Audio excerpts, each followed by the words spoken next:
everyone, welcome or welcome back to the channel that is AMS MBBS Lectures. In today's session, I'll be continuing enteric fever from a serious microbiology, and in this session, we're going to discuss laboratory diagnosis. Again, in the previous part, we have already covered up the classification with the classification and nomenclature, the antigenic structure, and in the next part, I've covered these three topics, that is pathogenesis, clinical manifestation, and epidemiology. Right now, the main focus is on laboratory diagnosis.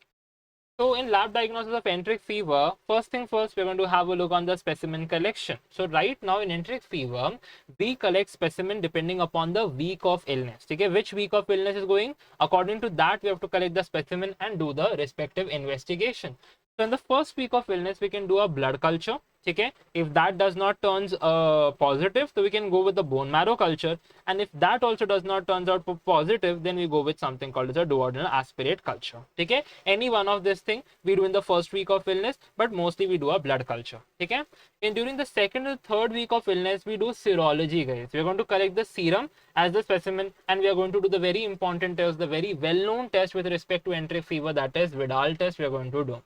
And by the third or the fourth week of illness, we can do a urine culture or a stool culture is done. Okay, let's have a look on the individual weeks in detail. First of all, starting with the first week, we are going to do the blood culture in the first week of illness. Okay, now blood culture, why do we do a blood culture in the first week? Because the culture positivity rate is very high in the first week, that is nearly 90%.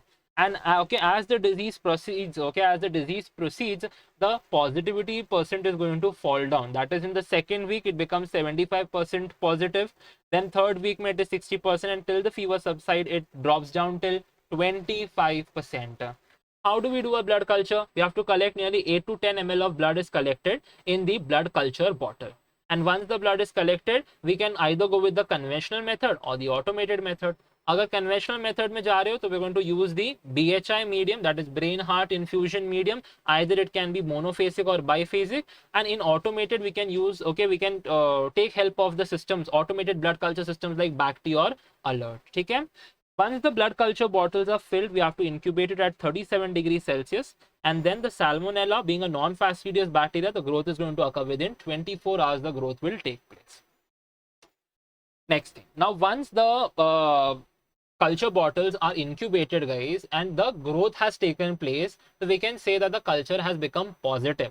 Now, from such positively flagged blood culture bottles, we are making a subculture either on a blood agar or on the McConkey's agar. We do this thing. On the blood agar, the findings are a non-hemolytic moist colonies can be seen. On McConkey's agar, we're going to see those round, translucent, pale, non-lactose fermenting colonies can be seen, guys. Okay, so please remember, Salmonella is a non-fastidious and a non-lactose fermenting one, and non-lactose fermenting hai, matlab McConkey's agar pit is going to produce those pale colonies, guys. Clear?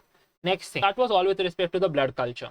Now, if suppose I'm saying that the blood culture turns out to be negative, so ऐसे case में क्या करना है? In such situation, during the first week of illness, we can go with bone marrow culture. Okay, yes, we can go with the bone marrow culture, and this particular culture is having a sensitivity ranging from 55 to 90%.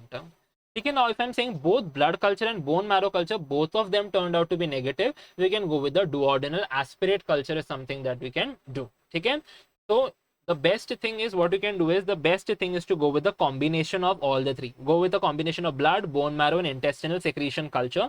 This is considered to be the best method, and the sensitivity would be more than 90%. Okay, more than 90% का sensitivity रहेगा.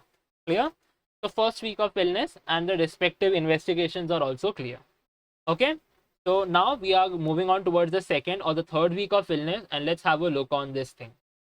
So in second or third week of illness, we are going to collect the patient's serum and we check for the antibodies, and the test that we are performing is called the Vidal test. Okay, the details of Vidal test would be covered up in a separate video. Right now, I'm just briefly touching the topic over here. So antibodies, okay, over here in this particular test, we are going to require the following antigens, that is TO, TH, and AHBH antigens over here, which are used. TO stands for the O antigen of Salmonella typhi, H stands for the H antigen of the Salmonella typhi, AH stands for the H antigen of the paratyphi A, and H antigen of paratyphi B. So 4 antigens are there that we are using in this test for the detection of the antibodies. Suppose I'm saying that is there is an increase in the TO and the TH antibodies are increased, so it is an indication that it is a Salmonella typhi infection. And if there is an increment of the TO with the AH antibodies, we can say it is an S paratype A infection. And if there is an increase in the TO and the BH antibodies, we have an S paratype B infection. Okay? And this resultant interpretation is something that you already know. That is, if there is an O antigen which reacts with the O antibodies, it is going to produce granular chalky clumps. And whereas the H antigen is going to react with the H antibody, it is going to produce cottony woolly clumps would be produced. Okay, so again, the details are covered in a separate video. You can refer to that. Now we are going towards the last thing, that is called the third or the fourth week of illness. Okay, now third or fourth week of illness is an indication to do something called as a stool or a urine culture can be done by the second or third. Second, it is third or fourth week of illness ke andar we can go with a stool or a urine culture. Apart from this thing, if the patient has started antibiotic treatment or for the detection of carriers, again we can go with this testing of, that is, stool and urine culture can be done.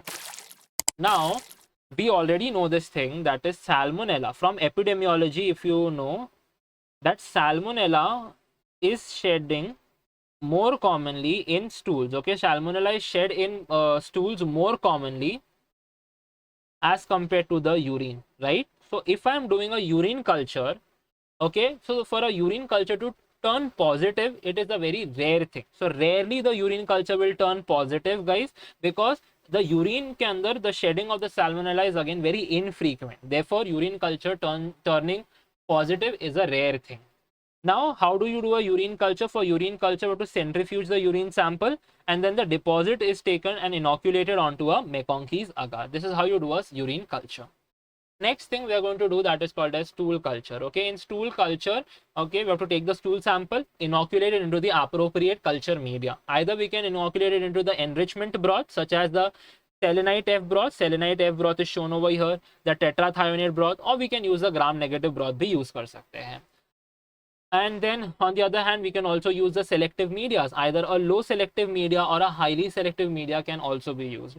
Low selective media, the example is McConkey's agar, and you can see it very beautifully on McConkey's agar. We can appreciate the non-lactose fermenting pale translucent colonies can be seen over here. And on the other hand, we have highly selective medias like the DCA, the XLD, or the Wilson-Blair's medium can be used. Okay, let's have a look on the details of this highly selective media on the next slide over here. Okay, DCA matlab deoxycholate citrate agar. This over here, this image is showing the DCA, guys. And DCA ke andar we're going to appreciate those non-lactose fermenting pale colonies would be seen with a black center. So we can see here pale colonies and beech mein black center has been shown. On the XLD, that is the xylose. Okay, this second diagram red color mein dikha hai, this is your XLD, that is xylose lysine deoxycholate agar. Over here also we are going to appreciate red colonies. Please pay attention to the term with black centers. And lastly, we are using this Wilson-Blair medium. Okay, this Wilson-Blair's brilliant green bismuth sulfite medium. This medium is used for the isolation of S. typhi. Whenever there is a heavily contaminated specimen is being used for isolation of S. typhi, you can go with the Wilson-Blair's brilliant green bismuth sulfite medium can be used for this purpose. Take care. Next, though, this was all with respect to the first week of illness, the second or third week of illness, and the third or fourth week of illness, which all specimens we have to collect and which all respective investigations we have to do is all clear. Okay. Next, there are other things also that we do under lab diagnosis for enteric fever, such as the culture smear and motility testing. Okay, so see, abhi so far jitne bhi this weeks I have discussed, what we were doing culture. Okay, everywhere we were doing culture. Now, once the culture is done, growth is going to take place, colonies are formed, and then this colonies are taken and a smear is formed, guys. Okay, from this colonies, from this culture colonies, a smear is formed, and this smear, okay, this slide is stained using the gram stain, and by doing so we can appreciate these gram negative non-sporing non-capsulated bacteria under the microscope. Okay, so smear is made using, okay, the colonies, and gram staining karoge to you get the finding over here. Okay, and motility testing, if you do, so it is revealed that salmonella is motile with a peritrichous flagella. Okay, we can see this is the salmonella and we have a lot of flagellas, okay, on it all over. So that is called peritrichous flagella. Clear? Next thing is identification, guys. Yes, salmonella and identification, very important. There are two methods we can go with, either with the automated systems or we can go with the conventional biochemical test. Okay, if I say automated identification system, we have two options. Either we can use Vitek or we can use MALDI-TOF. Any of this thing is helpful for identification of salmonella. And in conventional biochemical test, we have set of tests. Okay, so catalase positive है, ठीक है, please remember that is Salmonella typhi is catalase positive and oxidase negative है, and it is a gram negative bacteria, so definitely we can do the ICUT testing. We can perform the ICUT test. I stands for indole test, C stands for citrate, U stands for urea, and T stands for the TSI, that is triple sugar iron agar test. Indole test, now ab yaad rakhna, with respect to Salmonella guys, the initial 3 tests, all of them are negative. I, C, U, okay, I, C and U are negative, okay, they all are negative. है ना, oxidase भी negative है, ICU भी negative है इसके लिए. And TSI की finding are been mentioned over here, that is it is an alkaline over acid, gas is absent, pay attention, a speck of H2S would be present at the junction of the slant and the butt. Clear with the identification? Next thing, that is slide agglutination test. This is another method to identify Salmonella at the genus level and at the serotype level, guys. Okay, so at the genus level we can identify Salmonella using the polyvalent, okay, using the polyvalent O antisera, and for serotype guys we can use the type specific O antisera. And this will be, okay, over here it is written, that is if agglutination occurs with the O9 antisera. If you know the first, we have watched the first video, the Kaufman-White scheme or the antigenic classification, you know this thing, O9 antisera, then we have the O2 and the O4 guys, okay. If agglutination occurs with the O9, matlab it is S typhi. If it occurs with agglutination occurs with respect to O2 antisera, it is S paratyphi A, and with respect to O4 antisera we are having S paratyphi B, guys, okay.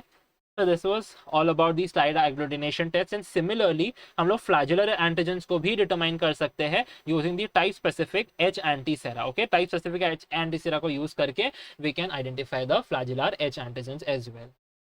Next thing that is very important, the antimicrobial susceptibility testing. Why do we do an AST guys for Salmonella? So please remember that is Salmonella shows drug resistance. Okay, Salmonella shows drug resistance, and therefore doing an AST is very very important guys. Okay, in order to start the definitive treatment, okay, in order to start the definitive treatment we have to do an AST. And AST, that is antimicrobial susceptibility testing, can be done either by the disk diffusion method or it can be done by the automated MIC based detection methods by the microbroth dilution by Vitek. Okay, and disk diffusion is done on the Moeller-Hinton agar. Clear? So that was all with respect to the AST. Now there are some other tests also that we have to remember. जैसे we can do some rapid agglutination test. यहाँ पे सिर्फ name are there, rapid antibody detection test, not agglutination. It is rapid antibody detection test. There are certain names जैसे कि Typhi dot, IDL Tubex test, dot blot assay, etc. Similarly, we have antigen detection कर सकते हो either by from the serum or urine specimen by enzyme linked immunosorbent assay, that is ELISA. Lastly, we cannot forget molecular methods, PCR, right? There are several PCR based methods, जैसे कि nested PCR can be used. Now please, okay, there is one thing that we have to pay attention over here, and that is your target genes. ठीक है, the target genes over here. So we have the flagellin gene, IROB gene and the FLIC gene. These are the target genes, okay, जिसके ऊपर हम लोग ये PCR use करते हैं, ठीक है. So these are the target genes, flagellin gene, IROB gene and the FLIC gene. Clear? So these were some other tests, okay. Next thing, some non specific findings are also there, जैसे कि neutropenia. Neutropenia का मतलब क्या होता है? A decrease in the neutrocytes. Okay, a decrease in the neutrophils, not neutrocytes. It is a decrease in the neutrophils, that is called neutropenia. And this thing is seen in nearly 15 to 25% cases. Okay, 15 to 25% of cases में हम लोग को neutropenia देखने को मिलता है. And leukocytosis मतलब an increase in the WBCs guys. Okay, an increase in the white blood cell is called as leukocytosis, and this condition is more common in children, okay, during the early phase. Okay, children में ज़्यादा common होता है, especially in the early phase guys, and also in cases complicated by intestinal perforation,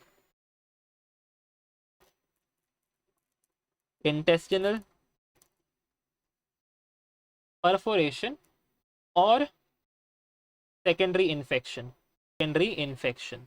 Okay, so this was all about the non-specific findings. Okay, now this was all with respect to the detection of cases or with respect to the diagnosis of cases. Now specifically हम लोग एक part पढ़ते हैं for the detection of carriers guys. We can do culture, and मैंने पहले बता दिया था the third या fourth week of illness में जब हम बात करते हैं stool and urine culture की, I have mentioned there for the detection of carrier also we are going to do the stool and the urine culture, right? Stool culture करोगे for the detection of the fecal carriers. There are two types of carriers, if you know. There are fecal carriers and urinary carriers. So we are going to do a stool culture for the detection of fecal carriers, and we're going to do a urine culture for the detection of the urinary carriers. Out of the two, which is more common? Yes, it is the fecal carriers which are more common as compared to the urinary carriers, है ना. तो therefore by अगर हम लोग third या fourth week में एक urine culture करते हैं तो it won't turn positive. Why? Because urinary carriers are very rare, guys. ठीक है, they are very rare, right? Right now we are discussing detection of carriers, so culture में this is what you can do. ठीक है. Another thing for detection of carriers is the detection of the VI antibodies. ये जो चीज होती है ना, tube agglutination test के through we can do this thing. In this we are using a suspension, okay? A S-type suspension is using, which is carrying the VI antigen. Specifically, we are using the Bhatnagar strains over here, and even a titer of 1:10 is considered as significant in this case, guys. ठीक है. However, this test is not very reliable, guys. अगर हम लोग को ये diagnosis confirm भी करना है तो we are always relying on a culture. ठीक है. Stool or a urine culture is what we have to do. ठीक है. Next thing, last है, that is called isolation of salmonella from sewage. Again, this is very important in order to trace the carriers at the community level, guys. ठीक है. Community level पे अगर हम लोग को carriers को trace करना है तो we can do the isolation of salmonella from the sewage. So sewage examination is what you can do. And sewage examination can be done via two techniques, either the sewer swab technique or by the filtration technique. ठीक है. In the sewer swab technique what we are doing, हमने क्या करते हैं, we are taking gauze pads. ठीक है. And these gauze pads are left in the sewers. After some time we are going to take these gauze pads and we are going to culture these gauze pads on a highly selective media such as Wilson Blair media. Okay, what was the use of Wilson Blair media? To isolate the Salmonella typhi from a heavily contaminated specimen. So here is the role of Wilson Blair media, guys. ठीक है. First technique clear हो गई. Second में filtration technique में क्या करते हैं, we are going to take the sewage, we filter this sewage और using a micropore membrane, and after filtration this membrane is one, okay, this membrane is basically cultured on a highly selective media. Clear? So this is how we detect a carrier in this case. So far I have discussed every aspect from the lab diagnosis in this part, guys. That was it for this session, guys. If you found this content useful, then do like, share and subscribe to my channel, that is AMS MBBS Lectures. If you have any questions or queries, comment down. I'm there to answer it. See you on the next one. Bye bye.